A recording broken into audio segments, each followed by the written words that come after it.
আবাস যোজনা ঘরের ছবি তুলতে লাগবে টাকা। পঞ্চায়েত প্রধানের অনুগামীদের বিরুদ্ধে টাকা চাওয়ার অভিযোগ দায়ের। দক্ষিণ চব্বিশ পরগনার গোসাবা ব্লকের শম্ভুনগরের ঘটনা। টাকা চাওয়ার কথা অস্বীকার শম্ভুনগর পঞ্চায়েত প্রধানের।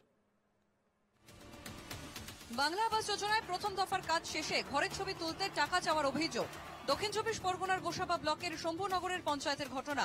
অভিযোগের তীর পঞ্চায়েতের প্রধানের স্বামী তথা উপপ্রধান বরুণ প্রামাণিকের বিরুদ্ধে।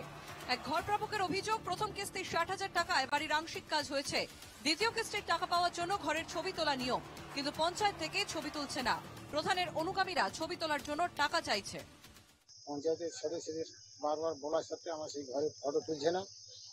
আজ 1 মাস 1.5 মাস হয়ে গেছে আমার কাছে। তারপরে ওরা পয়সা কড়ি চাচ্ছে, পয়সা কড়ি দিতে পারেনি বলে আমার ফটো তুলতে আসছে না। পঞ্চায়েতের প্রধানের লোকজন। ঘরের ছবি তুলতে টাকা চাওয়ার প্রতিবাদে গোসাবা বিডিও অফিসে লিখিত অভিযোগ দায়ের করেন ঘরপ্রাপক সুচিত মাইতি। তার অভিযোগ, তৃণমূল নেতা পরিতোষ হালদারের অনুগামী হওয়ায় তাদের সমস্যায় পড়তে হচ্ছে। অভিযোগকারীকে বিজেপি সমর্থক বলেছেন স্থানীয় তৃণমূল নেতারা। উনি প্রমাণ দেখার, প্রধান সাহেব বা উপপ্রধান সাহেব নিজে তার বিরুদ্ধে অ্যাকশন নিয়ে উনি থানায় কমপ্লেন করে তাকে ধরিয়ে দিয়েছে। আর উনি যে কমপ্লেনটা করেছে উনি নিজে বিজেপি করে এবং ওনার যারা মদত দিচ্ছে তারাও বিজেপি করে। ঘরপ্রাপকের অভিযোগকে চক্রান্ত বলছেন তৃণমূল নেতা তথা গোসাবা পঞ্চায়েত সমিতির পূর্ত কর্মাধ্যক্ষ। তবে আমার ধারণা এই ধরনের কোনো ঘটনা ঘটেনি।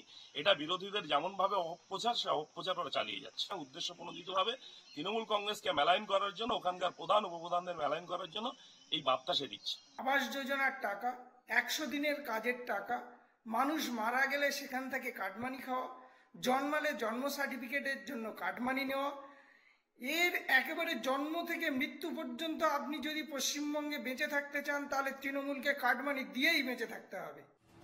শম্ভুনগর পঞ্চায়েতের ঘটনায় ফের সামনে এসেছে তৃণমূলের গোষ্ঠীদ্বন্দ্ব, যদিও গোষ্ঠীদ্বন্দ্বের অভিযোগ মানছে না শাসক দল। দক্ষিণ চব্বিশ পরগনার গোসাবা থেকে সৌরভ বিশালের রিপোর্ট, এনকেটিভি বাংলা।